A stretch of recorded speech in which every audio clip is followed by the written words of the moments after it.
विपक्षी गठबंधन इंडिया ने अगले हफ्ते लोकसभा अध्यक्ष के पद के लिए चुनाव कराने पर जोर दिया तो यह स्वतंत्र भारत के इतिहास में पहली बार होगा जब अध्यक्ष का चुनाव सर्वसम्मति से नहीं हुआ होगा।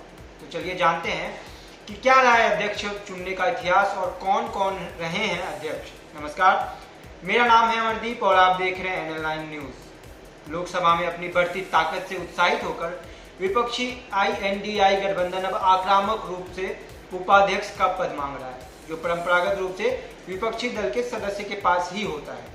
अगर सरकार विपक्षी नेता को उपाध्यक्ष बनने के लिए सहमत नहीं होती है तो हम लोकसभा अध्यक्ष पद के लिए चुनाव कराएंगे, ऐसा एक वरिष्ठ कांग्रेस नेता ने कहा।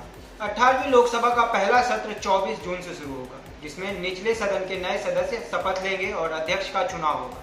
लोकसभा चुनाव में INDI गठबंधन ने 233 सीटें जीती, जबकि भारतीय जनता पार्टी के नेतृत्व वाले राज्य जनतांत्रिक गठबंधन यानी NDA ने 293 सीटें जीती और तीसरी बार सत्ता में आई।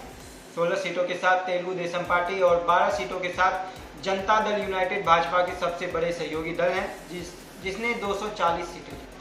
विपक्षी गठबंधन भाजपा के सहयोगी TDP पर लोकसभा अध्यक्ष पद की मांग करने या पार्टी के धीरे धीरे विघटन का सामना करने के लिए भी दबाव बन रहा है। हमें अनुभव है कि भाजपा अपने समर्थकों के साथ विश्वासघात करती है। शिवसेना UBT नेता संजय राउत ने रविवार को मुंबई में यह बयान दिया। अगर JDU के समर्थन की बात करें तो JDU ने लोकसभा अध्यक्ष के रूप में भाजपा उम्मीदवार का समर्थन घोषित किया है, जबकि TDP ने इस प्रतिष्ठित पद के लिए सर्वसम्मति उम्मीदवार का पक्ष लिया है।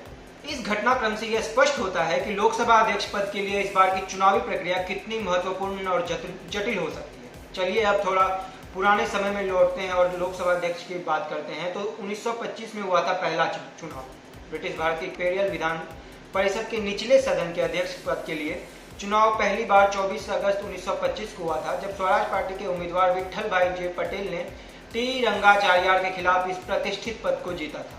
पटेल पहले गैर सरकारी सदस्य के रूप में अध्यक्ष चुने गए थे। न केवल 2 वोटों के संकीर्ण अंतर से पहला चुनाव जीता था। पटेल को 58 वोट मिले थे, जबकि रंगाचार्यार को 56 वोट प्राप्त हुए थे।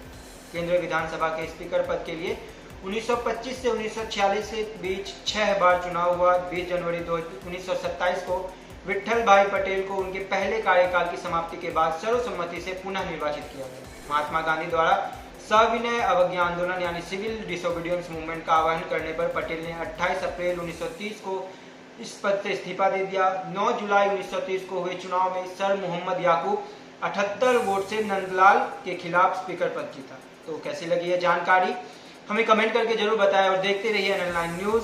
धन्यवाद।